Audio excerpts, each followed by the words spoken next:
সুপ্রিয় দর্শক, স্বাগত জানাচ্ছি আজকে সম্পাদকীয়তে। আমি জাফর সাদিক। এবি পার্টির চেয়ারম্যান মুজিবুর রহমান মঞ্জু বলেছেন, ঐকমত্য কমিশনে এমন একটি আবহ তৈরি হয়েছিল যেন বিএনপি ক্ষমতাসীন দল। এদিকে কেউ কেউ এনসিপিকে সরকারি দল কিংবা কিংস পার্টি বলে থাকেন। আবার প্রভাব বিস্তারের অভিযোগ তুলে জামায়াতি সরকার চালায় এমন প্রচারও আছে। অন্যদিকে আজ বিএনপি প্রধান উপদেষ্টার সাথে সাক্ষাৎ করে সরকারে থাকা দলীয় উপদেষ্টাদের বাদ দেওয়ার দাবি তুলেছে। সুষ্ঠু নির্বাচনের স্বার্থে অন্তর্বর্তী সরকারকেই তত্ত্বাবধায়ক সরকারের ভূমিকা পালন করারও আহ্বান জানিয়েছে দলটি। রাজনৈতিক দলগুলোর পারস্পরিক অভিযোগের প্রেক্ষিতে প্রশ্ন, সরকার কি তাহলে কোনো দলের হয়ে কাজ করছেন? না হলে অন্তর্বর্তী সরকারকে কেন তত্ত্বাবধায়ক সরকার হতে হবে? প্রাসঙ্গিক বিষয় নিয়ে আজকে সম্পাদকীয় তত্ত্বাবধায়ক সরকারে রূপান্তরের প্রস্তাব। আর এ নিয়ে কথা বলতে আমাদের সঙ্গে স্টুডিওতে উপস্থিত আছেন রুহিন হোসেন প্রিন্স, সদস্য কেন্দ্রীয় কমিটি বাংলাদেশের কমিউনিস্ট পার্টি, এবং গোলাম মাওলা রনি, রাজনৈতিক বিশ্লেষক। দর্শক, আপনারাও এই আলোচনায় অংশ নিতে পারেন। এই জন্য আপনাদের ফোন করতে হবে টেলিভিশনে দেখানো নম্বরে, এছাড়া ফেসবুকের মাধ্যমে আপনাদের মন্তব্য পাঠাতে পারেন। আলোচনার শুরুতেই জানিয়ে দেব এখনকার প্রধান শিরোনামগুলো। নির্বাচন গ্রহণযোগ্য করতে সরকারকে এখনই তত্ত্বাবধায়কের মতো নিরপেক্ষ হতে হবে, প্রধান উপদেষ্টার সঙ্গে বৈঠকে বিএনপি। প্রশাসন থেকে ফ্যাসিস্টের দোসরদের অপসারণ দাবি। সামাজিক মাধ্যমে আসা ভারতের সঙ্গে চুক্তি বাতিলের তালিকা সঠিক নয়, একটি চুক্তি ও কয়েকটি উন্নয়ন প্রকল্প বাতিলের তথ্য জানালেন উপদেষ্টা। পাকিস্তানের সঙ্গে ভালো সম্পর্কে জোর। বাড়ি ভাড়া 15% পুনর্নির্ধারণে আন্দোলন প্রত্যাহার এমপি ও শিক্ষকদের। ক্লাসে ফেরার ঘোষণা। নভেম্বরে মিলবে 7.5 অর্থ, বাকি অংশ আগামী বছরের জুলাইয়ে। বরগুনার মিন্নির মতো ত্রিভুজ প্রেমের বলি জবি ছাত্র জোবায়েত। টিউশন ছাত্রীর পরিকল্পনায় হত্যা করেন সাবেক প্রেমিক ও তার বন্ধু। স্বীকারোক্তির পর 3জনই কারাগারে। এবং চিত্রনায়ক সালমান শাহর অপমৃত্যু এখন হত্যা মামলা। সাবেক স্ত্রী সামিরা, খলনায়ক ডন, ব্যবসায়ী আজিজ মোহাম্মদ ভাই সহ আসামি 11। সত্য উদ্ঘাটনের আশা পরিবার ও ভক্তদের।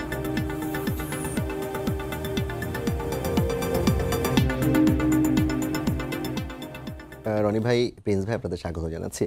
আমি একটু প্রিন্স ভাই আপনাকে দিয়ে শুরু করতে চাই। আমি যেটি শুরুতেই বললাম যে এক দলকে আরেক দল বলছে তারা সরকারের লোক, ওদিকে বিএনপি আজকে সন্ধ্যায় গিয়ে গোল দিয়ে আসছে যে সরকারেই হচ্ছে দলীয় লোকজন আছে এবং তাদেরকে বাদ দিতে হবে এবং সরকারকে তত্ত্বাবধায়কের মতো নিরপেক্ষ ভূমিকা পালন করে তাদের মতো ভূমিকা পালন করতে হবে।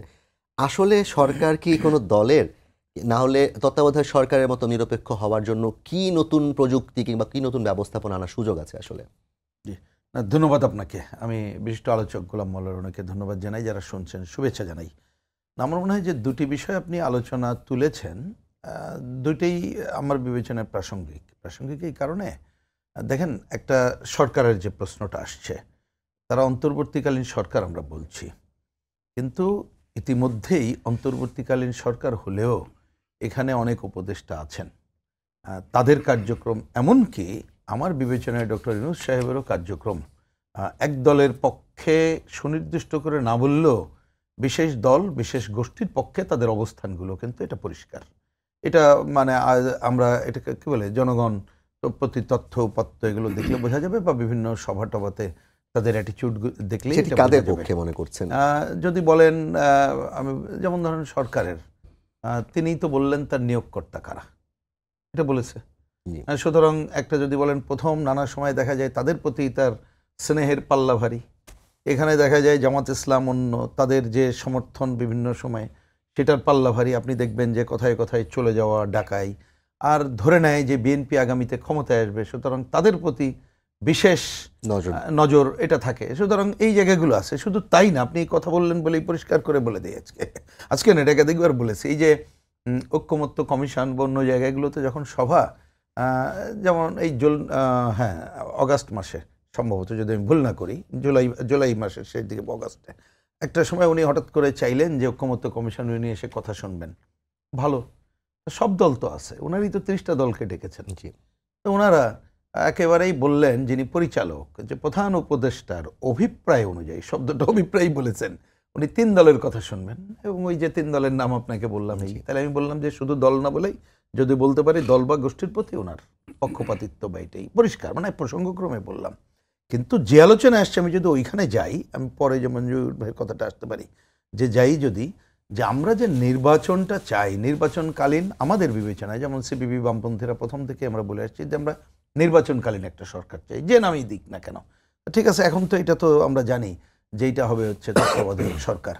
আমরা হয়তো ওয়েট করছিলাম, আমাকে যদি বলেন যে আজকে একটা তারিখ ছিল হাইকোর্টে, সেটা আবার আগামীকাল চলে গেছে, তাহলে সংবিধানে কি হয় সেটা একটা দেখার ব্যাপার। যদিও এটা নাও হয়, এটা আমরা বরাবর বলে আসছি, বা আমি আজকেও এখানে পরিষ্কার করে বলি, নির্বাচন সম্ভাব্য ফেব্রুয়ারির প্রথম সপ্তাহে। তা ফেব্রুয়ারির প্রথম সপ্তাহ হলে আপনি 3 মাস আগে, নভেম্বরের মধ্যে আমরা বরঞ্চ এমনই সরকার দেখতে চাই যার আচরণ নির্বাচনকালীন সরকারের মতো হবে। সেইটা থাকতে গেলে যিনি প্রধান, তিনি আজকে আমি পত্রিকায় দেখলাম উনি বলেছেন যে নির্বাচন হচ্ছে যুদ্ধ অবস্থা, সুতরাং সেই সময় তো আমাকে নিরপেক্ষ পজিশন রাখতে হবে। তা সেটা তো উনি বললে শুধু তো হবে না, ওনার অন্য যারা আছেন সেইগুলো বিবেচনা করতে হবে। এবং এইগুলো আমি মনে করি যে আমাদের আরপিওর একটা গুরুত্বপূর্ণ কাজ আছে, যে যারা এই সময় ক্ষমতায় থাকবে তাদের ভূমিকা কী হবে, বা কারা নির্বাচন করতে পারবে। যারা এখানে আছে তারা কি ইচ্ছা করলে কালকে যেও নির্বাচন করতে পারে? আমার বিবেচনায় না। এগুলো পুরনো আলোচনা, সেই আলোচনাগুলো এখন খুবই জরুরি বলে মনে করি। এবং আমি ব্যক্তিগতভাবে এটা বলতে চাই যে আমরা অন্ততপক্ষে অক্টোবর মাসের মধ্যেই আমরা দেখতে চাই ওনারা এমনভাবে করবেন যেটাকে আমরা বুঝতে পারবো যেটা নির্বাচনকালীন সরকার, নির্বাচনকালীন নির্বাচন কমিশন যেভাবে সহায়তা চাইবে সেই দায় দায়িত্ব পালন করবে। আর আপনি পরে ওই আরেকজনের কথা বললেন যে এইখানে বিএনপিকে বলে, আমার বিবেচনায় শুধু তাই না, ঐক্যমত্য কমিশনের এগুলো যেহেতু টেলিভিশনে জনগণ দেখেছে, এই জন্য এটা বলাটা, আর আমি তো ছিলামই ওইখানে, সুতরাং সেটা আমারও দেখে এটা মনে হয়েছে যে শুধু ওই দল মানে ঐক্যমত্য কমিশনের যারা, তারাও সরকারের পার্ট, কিন্তু আমি একটু ইচ্ছা করে পৃথক করলাম কারণ আলী রিয়াজ সাহেব অন্যরা আছেন, ওনারাও আসন বন্টন যেভাবে করেছেন আপনি দেখলে টেলিভিশনে একটু নিজের চোখ বুলান, তা দেখবেন বিএনপি, জামাত ইসলাম, এনসিপি এবং অন্য দলের 2 জন গেলে বসার জায়গা হয় না, সামনে পেছনে বসায় একজনকে, অনেক দলকে পেছনেও বসিয়েছে, কিন্তু এখানে 2-3 জন বসাতে কোনো আপত্তি নেই, সেইটা একটা জায়গা গেল। এবং আমার বুথ যেটা হয়েছে এটা পরিষ্কার করে বলি, আমি এখানে, উনি তো বিশিষ্ট লেখক, গবেষণাও করেন, অনেক কিছু বলবো, আমি তাকেও অনুরোধ করব বিষয়টা দেখবেন অনেক নিয়মকানুন যখন আলোচনা আসছে, এটা আমার মনে হয়েছে, আমি ওইখানেও ওপেন বলেছি বলে বলি, অনেক সময় মনে হয়েছে যে যখন কথাটা বলছে আচ্ছা ক্ষমতায় গেলে আমি কি কি সুবিধাগুলো নিতে পারি, আইন প্রণয়ন এবং অনেক জায়গায় সেটা করব কিনা, আচ্ছা সেকেন্ড পার্টি হলে আমি কি কি সুবিধাটা নিতে পারি, এমনকি নতুন টার্ম ওইখানে শুনেছি যে থার্ড পার্টি হলে তার জন্য কি কি সুবিধা টুবিধা দেওয়া যায়। এই ধরনের বিবেচনা করে অনেক প্রস্তাব, অনেকে যেমন প্রস্তাব করেছেন, আমার ব্যক্তিগত বুঝ হয়েছে ঐক্যমত্য কমিশনও সেই জায়গাগুলো করেছে। সুতরাং এইখানে শুধুমাত্র বিএনপিকে সরকারি দল ওইটা বললে আমার মনে হয় আংশিক বলা হয়, কারেক্ট বলা হবে শুধু সরকারি দল না, বিরোধী দল, তৃতীয় বিরোধী দল, এইরকম বলে আরও বিশেষ বিশেষ ব্যক্তির প্রতি ওইখানে বিশেষ নেক নজর ছিল ঐক্যমত্য কমিশনে, সেটা অন্ততপক্ষে পরিষ্কার করে আমার উপস্থিতিতে এটা আমার কাছে দৃশ্যমান হয়েছে। আপনাকে ধন্যবাদ। রনি ভাই, আপনি তো অনেক দিন ধরে রাজনীতির সাথে আছেন, এখন আমি জানি না বোধহয় কোনো রাজনৈতিক দলের সাথে আপনার ওইভাবে সংযুক্ততা কিংবা সম্পৃক্ততা নেই, আপনি যদি একটি নিরপেক্ষ জায়গা থেকে বলেন, আপনি ভোটের অভিজ্ঞতা আপনার আছে, অন্তর্বর্তীকালীন সরকারকে তত্ত্বাবধায়ক সরকারের ভূমিকা পালন করা কিংবা রূপান্তর করা হলে আসলে এই সরকারের কি চরিত্রগত কোনো পরিবর্তন ঘটার সুযোগ আছে? না, নেই। তার আগে যেটা বলে নিই সেটা হলো যে মুজিবুর রহমান মঞ্জু, এবি পার্টির চেয়ারম্যান, তিনি যে কথাটা বলছিলেন সেটা শতভাগ সত্য। এটাকে আপনি যেভাবেই ঘুরে ফিরে দেখান না কেন, মূলত আসলে এটা বিএনপির সরকার। এখন উপরে হয়তো ডক্টর মোহাম্মদ ইউনূস বসে আছেন, এটা অনেকটা মনমোহন সিং যেভাবে প্রধানমন্ত্রী ছিলেন কিন্তু সোনিয়া গান্ধী চালিয়েছেন। তো এখন আপনি দেখুন যে ডক্টর মোহাম্মদ ইউনূস লন্ডনে যাচ্ছেন জনাব বিএনপির চেয়ারপারসন তারেক রহমান সাহেবের সাথে দেখা করার জন্য। ফলে এখন ডক্টর মোহাম্মদ ইউনূস এবং তারেক রহমান সাহেবের সুপ্রিমেসিটা চিন্তা করেন। বিএনপির উনি আসেন নাই দেশে, উনি দেশে আসেননি, কিন্তু তাকে বরণ করে নেওয়ার জন্য 4টি বুলেট প্রুফ গাড়ি সরকার অনুমোদন দিয়েছে এবং তাকে প্রোটেকশন দেওয়ার জন্য অস্ত্র দেওয়ার কথা সরকার এখন সক্রিয় বিবেচনার মধ্যে রেখেছে। হোয়াট ডাজ ইট মিন? আপনি তার সম্রাট পদে অভিষিক্ত হওয়ার আগেই তাকে সম্রাট হিসেবে স্বীকৃতি দিয়ে বসে আছেন। আর ঐক্যমত্য কমিশনে যারা গিয়েছেন তারা তো বললেন ওখানে এই ঘটনা। 2 নম্বর হলো দেখুন বিএনপির যে নেতাকর্মী যারা আছেন সারা বাংলাদেশে, তাদের চেহারা সুরত কথাবার্তার মধ্যে মানে এরকম একটা আত্মবিশ্বাস চলে এসছে যে আসলে দেশটা তারাই চালাচ্ছেন, শুধুমাত্র নামে কাগজপত্রে সাইন করছেন উপদেষ্টারা, কিন্তু চালাচ্ছেন তারা। তো এই হলো পথে ঘাটে মাঠে টেকনাফ থেকে তেঁতুলিয়ার তৃণমূল পর্যায় থেকে শুরু করে একেবারে লন্ডন, আমেরিকা, দিল্লি পর্যন্ত এটাই খবর। আজকের খবর দেখলাম যে তারেক রহমান সাহেবের তাকে মোকাবেলা করার জন্য দিল্লি পাগল হয়ে গেছে, কি দৈনিক ইনকিলাবে এই ধরনের একটা রিপোর্ট আসছে। হোয়াট ডাস ইট মিন? এখানে কেন জামাতের কথা আসছে না? এখানে কেন রহিন হোসেন প্রিন্সের কথা আসছে না?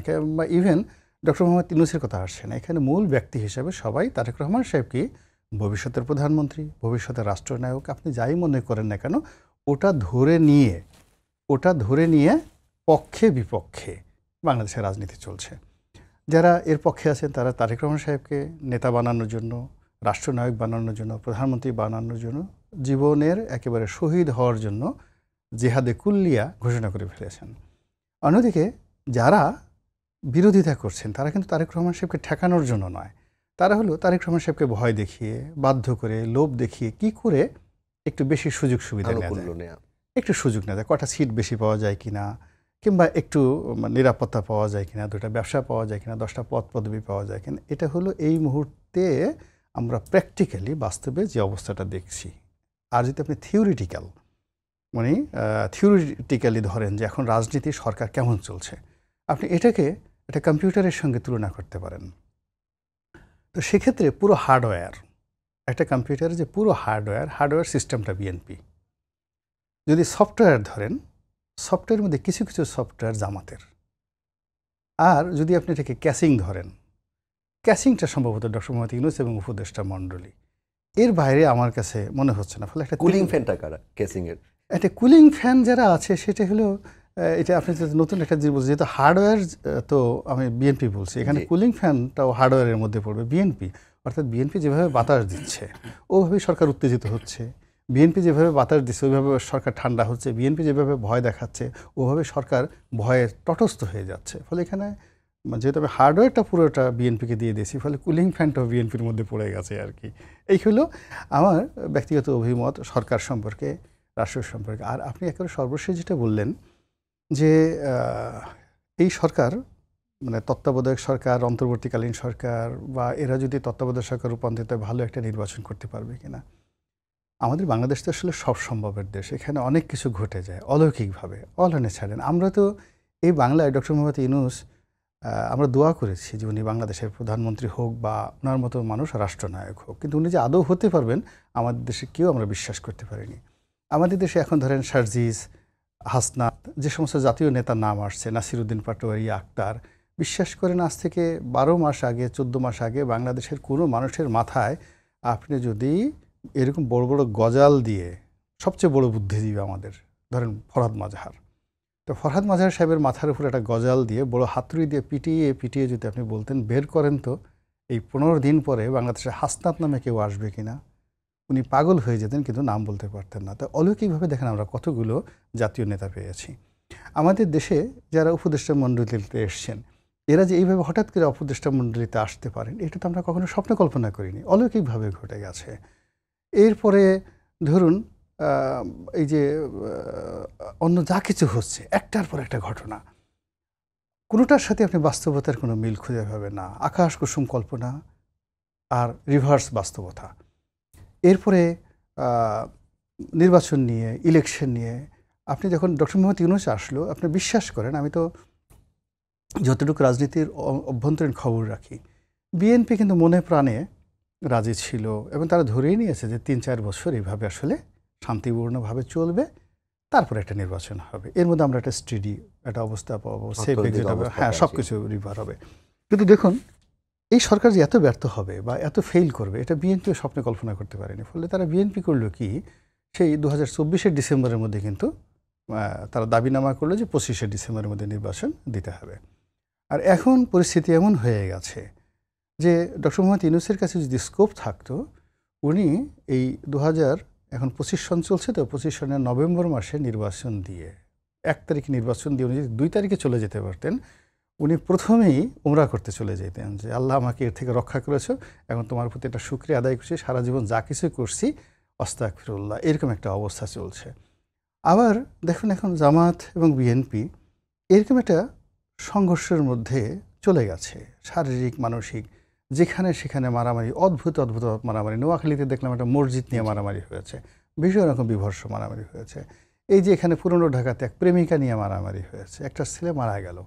তো এরকম অদ্ভুত অদ্ভুত ঘটনা এভরিডে ঘটছে। আর এর ফাঁকে কোথা থেকে এই নিষিদ্ধ ঘোষিত আওয়ামী লীগ, নিষিদ্ধ ঘোষিত ছাত্রলীগ বারবার শুধু আজব এক একটা মিছিল করে ফেসবুকে দিয়েছে যে সমস্ত কথাবার্তা বলছে, বিশ্বাস করেন এমনি এই অস্থিরতার মধ্যে সকলে হৃৎপিণ্ডের মধ্যে একটা কপল শুরু হয়ে গেছে। কি হবে আগামীতে, কি হবে, আমরা কি করব, আমাদের যাব কোথায়? ওরা তো একটা জায়গাতে গেছে, আমাদের জায়গা কোথায়? আমরা এখান থেকে প্লেনে করে যাব, না সমুদ্র পাড়ি দেবো, না হাঁটবো? সীমানা কই, সীমান্ত কই? তো এই জন্য নতুন সীমানা খোঁজার জন্য অনেকে দেখা যাচ্ছে মনে করছে যে ঠিক আছে, একটা দিকে তো রোহিঙ্গারা আছে, তো ওদিকে রোহিঙ্গাদের সাথে একটু বন্ধুত্ব করে, আরাকানের সাথে বন্ধুত্ব করে যদি একটা সীমান্ত একটু ফ্রেন্ডলি করা যায়। এখন তো পুরো সীমান্ত, ইভেন সমুদ্রটাও আনফ্রেন্ডলি হয়ে গেছে, নাপ নদীটাকে যদি একটু মোটামুটি ফ্রেন্ডলি করা যায়, এজন্য যে সমস্ত কথাবার্তা আমরা শুনছি, এ তো আরও ভয়ঙ্কর কথাবার্তা, আরও ভয়ঙ্কর কথাবার্তা। তো সেই ভয়ঙ্কর অবস্থার মধ্যে, এত অনিশ্চয়তার মধ্যে কি যে হবে বলা যাচ্ছে না। এর কারণ হলো নির্বাচন যদি হয় বা ধরুন ক্ষমতার পট পরিবর্তন হবে, এনসিপি বলছে আমরা ক্ষমতায় আসব, জামাত বলছে যে আরে সেদিন তোদেরকে জন্ম দিলাম, জন্মগ্রহণ করি তুই বাপকে অস্বীকার করে পড়লি, এত তাড়াতাড়ি বাপের অবাধ্য হওয়া শুরু করলি। একটা ডাইরেক্ট এরকম কথা গোলাম পরোয়ার সাহেব বললেন যে বাপের সাথে লাগতে যাবে না, জন্মের পরপর বাপের সাথে লাগতে যাবে না। এটা খুবই অবমাননাকার কথা। এখানে বাপকে, ছেলেকে কিভাবে জন্ম হয়েছে, how it has been created, হ্যাঁ এই কথা, এটার প্রোডাকশন প্রক্রিয়াটা কি, রেডিয়েশনটা কি। তো এই জিনিসগুলো যদি প্রশ্ন করেন আপনি, তাহলে জামাত নেতার এই বক্তব্যে এনসিপির মানে মাথা গরম হয়ে যাওয়ার কথা, ইজ্জত বলে তাদের কিছু থাকার কথা না, এই কথাই সেখানে বলা হয়েছে। আচ্ছা গেল তারা, বিএনপির যারা লোকজন তারা চিন্তা করছে যে এই দেশ আমাদের, ভোট হলে 180টা সিট আমরা পাবো, 280টা সিট আমরা পাবো, 20টা সিট আমরা যারাই দেবো তারাই হবে। এখানে এই সময়টাতে এদের লম্ফজম্ফ কথাবার্তা ভালো লাগছে না। বিএনপির এক নেতা আমি দেখলাম, আমি নাম বলবো না, সে ডায়াবেটিস ছিল, ব্রঙ্কাইটিস ছিল, নিউমোনিয়া ছিল এবং একটু লম্বা হওয়ার কারণে অনেকটা গুজা হয়ে হাঁটতো এই 1 বছর আগেও। এ লোক যে বাঁচবে আমার কাছে মনে হচ্ছিল না। আর শেখ হাসিনা থাকলে সে এতদিন তাকে হসপিটালের আইসিইউতে নেওয়া হতো। আজকে দেখলাম ও মাই গড, জুলিয়াস সিজারে সে সাহসী হয়ে গেছে। সে বলছে যে বেয়াদব, এনসিপির এক নেতাকে উদ্দেশ্য করে বলছে, বেয়াদব এই কথা বললি তোর জিব্বা টানতে ছিঁড়ে ফেলবো। তো উনার যে জেহান, ওনার যে জিহাদি মনোভাব, এই যে জোশ, এই জোশের কারণে যে বিএনপির যে কোর্স অফ অ্যাকশন সেটাও কিন্তু ক্ষণে ক্ষণে পরিবর্তন হয়েছে। এখন বিএনপি ক্ষমতা আসলে পাল্লা পরিবর্তন হলে তারেক রহমান প্রধানমন্ত্রী হবেন। আবার উনি প্রধানমন্ত্রী হলে এখন যারা বিভিন্ন জায়গাতে ক্ষমতা ভোগ করছেন, উনি দেশে আসার পরে দলের মধ্যে অনেক কিছু হবে। ফলে এখন আসলে সব কিছু একটা টকবক টকবক করে ফুটছে। এই ফুটার মধ্যে গিয়ে কোন জায়গা থেকে যে ব্রাস্ট হবে এবং কিভাবে ব্রাস্ট হবে উই ডু নট নো। জি রনি ভাই, আপনাকে ধন্যবাদ। এই যে ব্লাস্ট হওয়ার যে বিষয়টা, সেটি আসলে আওয়ামী লীগও তককে তককে আছে, যেটি কর্নেল অলি আহমেদি আজকে বলেছেন যে রাষ্ট্রপতির পৃষ্ঠপোষকতায়, চুপ্পুর পৃষ্ঠপোষকতায় নাকি আওয়ামী লীগ সক্রিয় হচ্ছে। এদিকে আমরা দেখলাম যে হিউম্যান রাইটস ওয়াচ কিংবা সিভিকাস, ফর্টিফাইস, এই যে সংগঠনগুলো ইন্টারন্যাশনাল মানবাধিকার সংগঠন, তারা 5ই আগস্টের আগে যেমন বিবৃতি দিয়েছে, এখনও কিন্তু তারা 5ই আগস্টের পরে গতকালকে একটা খোলা বিবৃতি দিয়েছে সরকারের উদ্দেশ্যে, এবং তারা বলেছে যে অনেকগুলো কথা বলেছে, রোহিঙ্গা নিয়ে খুব গুরুত্বপূর্ণ কথা বলেছে। মানে রোহিঙ্গা রিপ্যাট্রিয়েশনের ব্যাপারে তারা আসলে একদম নেগেটিভ বলা যায়, তারা বলেছে ওখানে পরিবেশ নেই।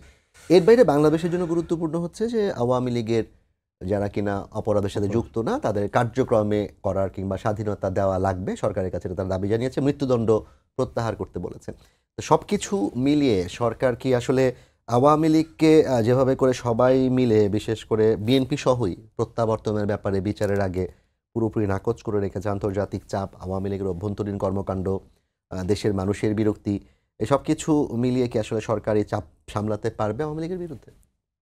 না, আমার মনে হয় ধরেন এই যে এটাকে যদি চাপ হিসাবে আমরা ধরতে চাই, আমি এটাকে অস্বাভাবিক দেখছি না।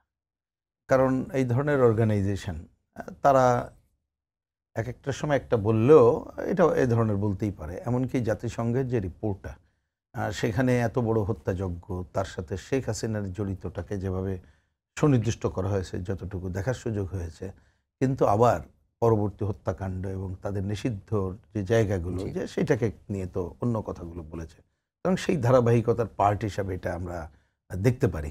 আর একটা সরকার এ ধরনের চাপে থাকাটা আমি স্বাভাবিক দেখি, বিশেষ করে নির্বাচন প্রশ্ন যখন আসে। আমরা তো এই শব্দটা বহুল প্রচলিত, কি ইনক্লুসিভ শব্দটা বলি সর্বত্র, তার মানে একটা ব্যাখ্যা সবাই কম বেশি জানে আর কি। তা সেইটা আমি মনে করি যে একটা নির্বাচনকে সামনে রেখে যে কোনো সময় নির্বাচন প্রশ্ন মনে থাকলে এইটা স্বাভাবিক, কিন্তু দরকার যেটা ছিল সেটা হচ্ছে সরকার যদি কতকগুলো পজিটিভ ভূমিকা নিতে পারত। আমি সেই পজিটিভ ভূমিকা বলতে আমি মেন করতে চাইতে নিরপেক্ষ অবস্থান থেকে জনস্বার্থের ভূমিকা, এবং ওই ধরনের মানে যদি একটা দল নিরপেক্ষ অবস্থানে থেকে পজিটিভ কাজ শো করতে পারত, তাহলে হয়তোবা বাংলাদেশের জনগণ এই চাপটা কোনো হিসাবের মধ্যেই রাখত না। সেই জায়গার জন্যে কতগুলো সংকটের মধ্যে আছে, সেটা নাই তা না। ওই যে উনি বললেন, আমরাও যতটুকু দেখছি সোশ্যাল মিডিয়াতে যে সরকার নিষিদ্ধের ব্যাপারে আমরা কিন্তু প্রথম দিন থেকে বলে আসছি যে নির্বাহী আদেশে নিষিদ্ধ, এটার আমরা পক্ষে না, কিন্তু আইনগত প্রক্রিয়ায় যে যা করার সেটা আমরা করব, তাতে তো অসুবিধা নেই। তাহলে সেই কাজগুলো ক্ষিপ্রতার সাথে যেটা করার কাজ সেটা কিন্তু তারা করে নাই। হ্যাঁ, বরঞ্চ অনেক দেখেন এরপরও যে মব থেকে শুরু করে আরও বেশি হত্যাকাণ্ড এবং তারপরে দায় মুক্তি দেওয়ার জায়গাটা কিন্তু চলে যাচ্ছে।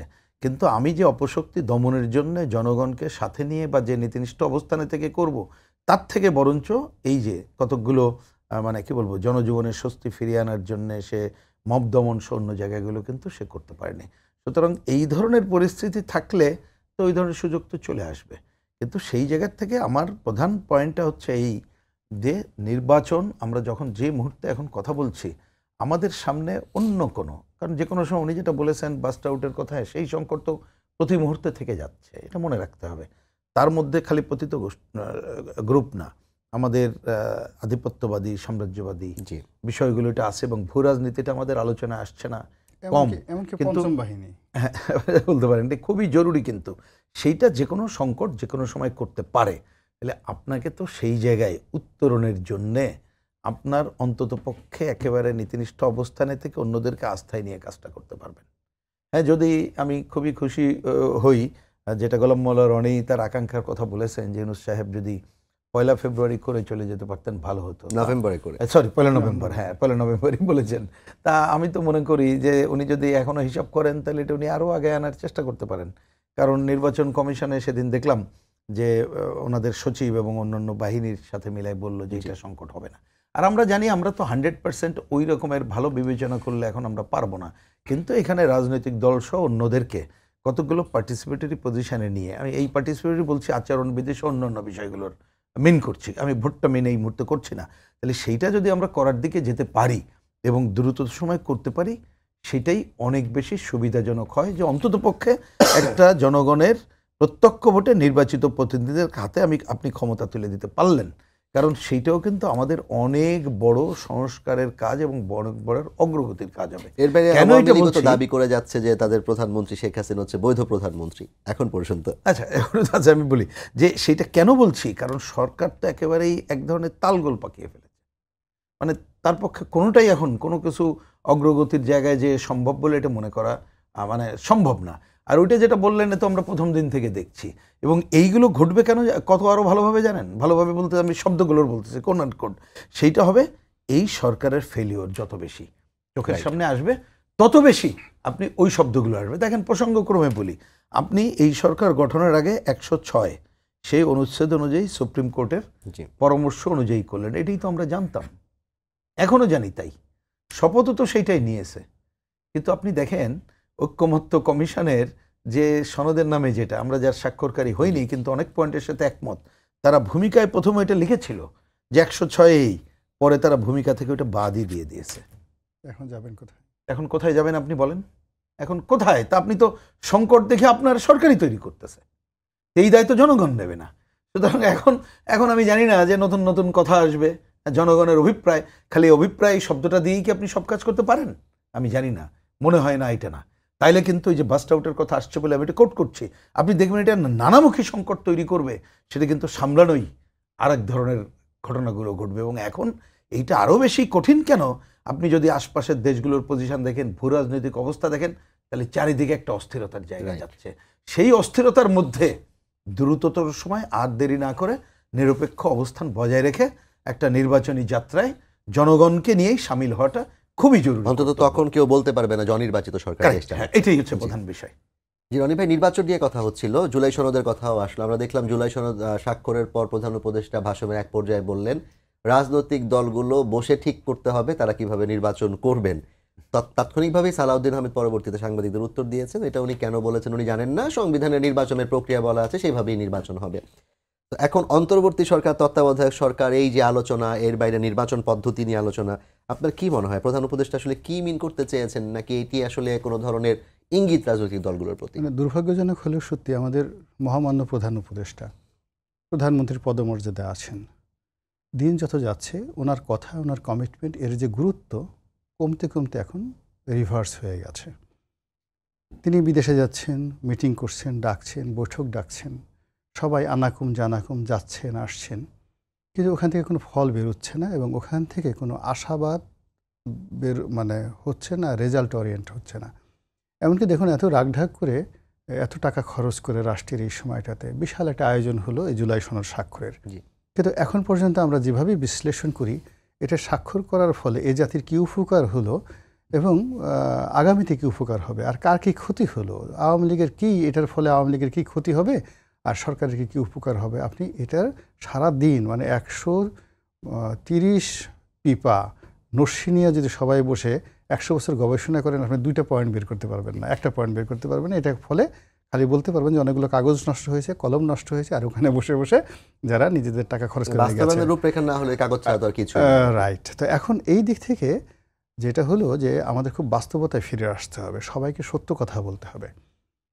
এখানে ম্যাটিকুলাস ডিজাইন, আন্দোলনের মাস্টার মাইন্ড, যে বিভিন্ন কথাগুলো ন্যারেটিভগুলো তৈরি করা হয়েছে, এসব ন্যারেটিভ আসলে সত্য নয়। মূল ব্যাপারটা হলো যে শেখ হাসিনার বিরুদ্ধে, আওয়ামী লীগের বিরুদ্ধে যে পুঞ্জীভূত ক্ষোভ ছিল, যে ক্ষোভগুলো এখন বর্তমান সরকারের বিরুদ্ধে আছে, সেই ক্ষোভগুলো বহির্প্রকাশের একটা সুযোগ খুঁজছিল সবাই, এবং ওটা ঠিক জুলাই মাসের শেষ সপ্তাহ থেকে আগস্ট মাসের 4 তারিখের মধ্যে ব্রাস্ট হয়ে গেছে।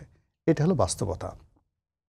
ব্রাস্ট হওয়ার পরে আমরা যাদেরকে দেখেছি বা যাদেরকে পেয়েছি, তারা এই পুরো বিষয়টা, অর্থাৎ যাদেরকে দেখেছি এটা আমাদের কাছে একটা বিস্ময় ছিল যে এরা আসলো কোত্থেকে, আর যারা সামনে এগিয়ে এসেছেন তারাও চিন্তা করছেন আমরা আসলাম কি করে এখানে, আমি যে প্রধান উপদেষ্টা হলাম, আমি যে উপদেষ্টা হলাম, আমি যে নেতা হলাম, এটা আমি হলাম কি করে, হাউ।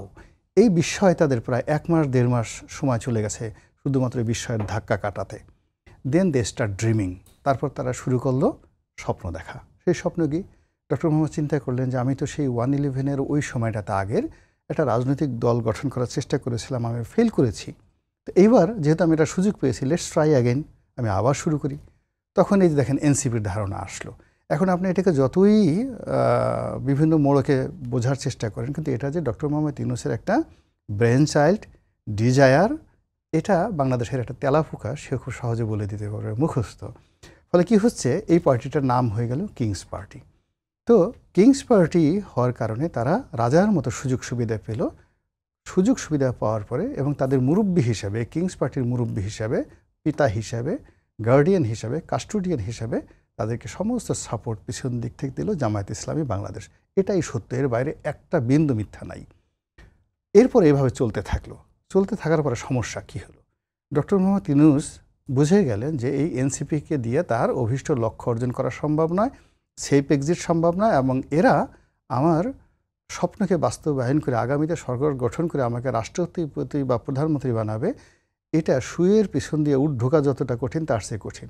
এর চেয়ে কী করা যায়, better go to London and discuss with mister Tarique Rahman.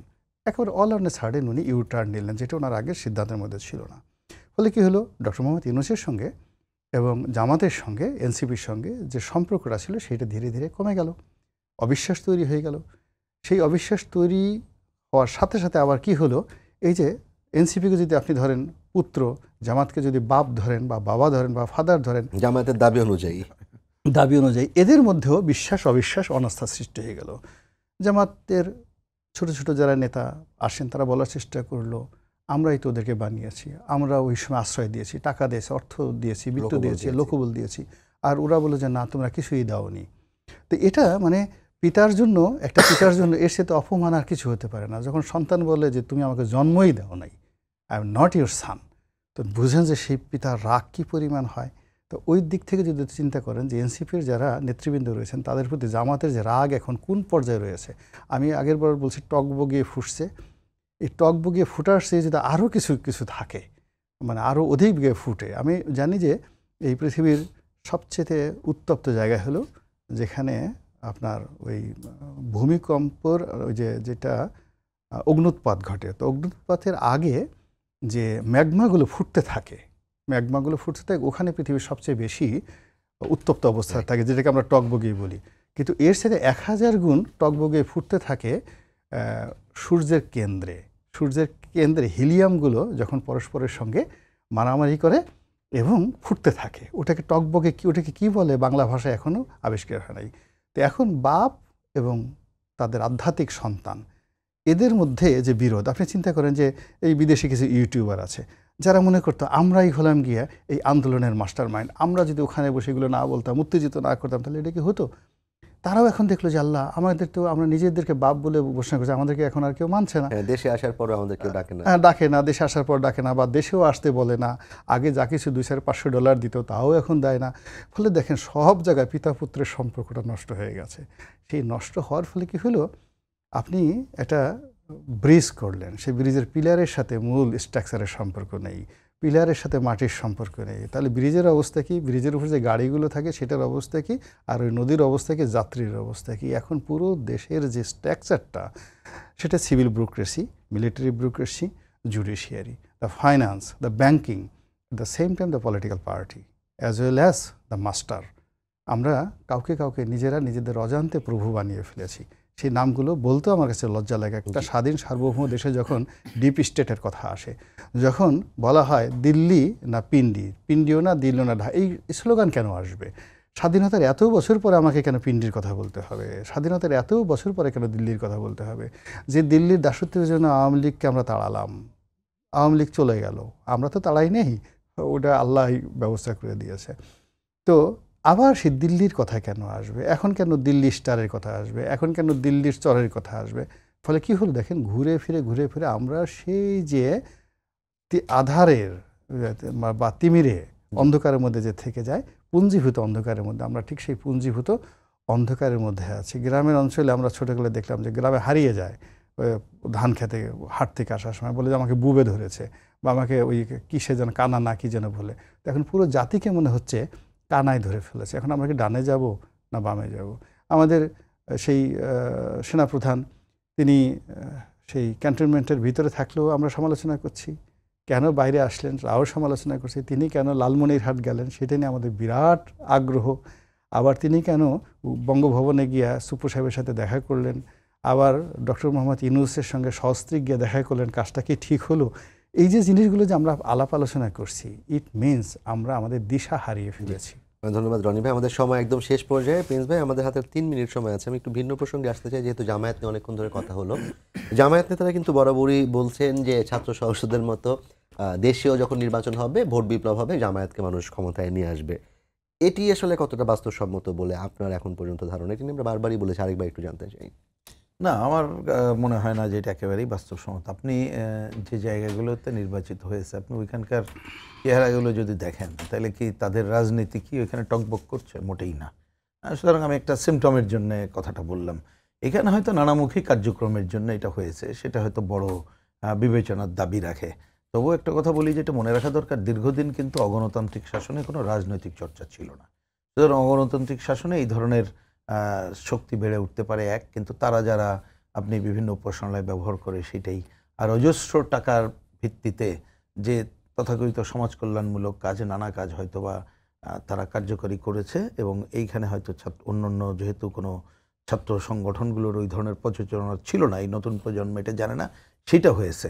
কিন্তু এইটার প্রভাব জাতীয় রাজনীতিতে পড়বে এটা একেবারেই আমার কাছে মনে হয় না।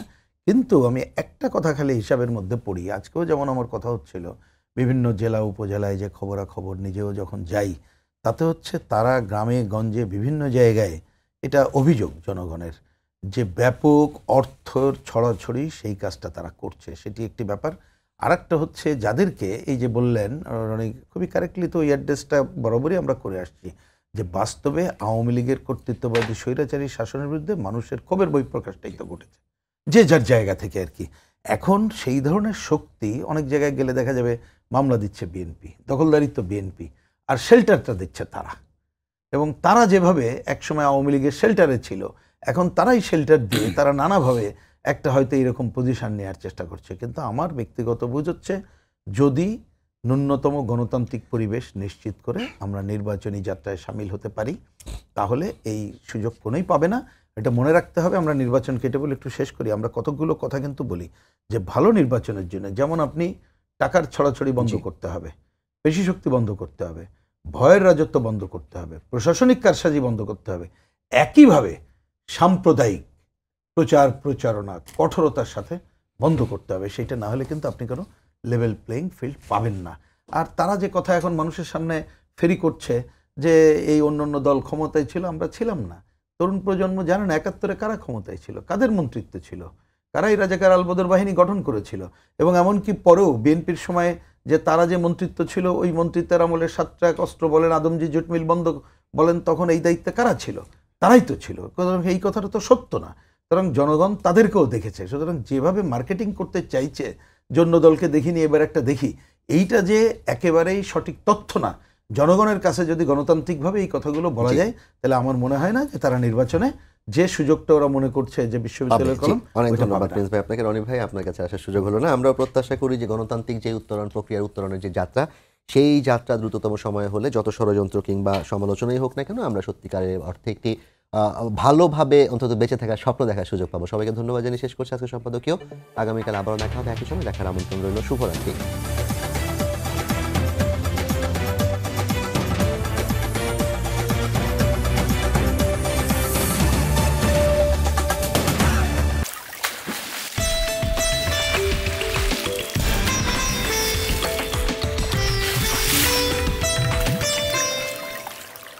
Developer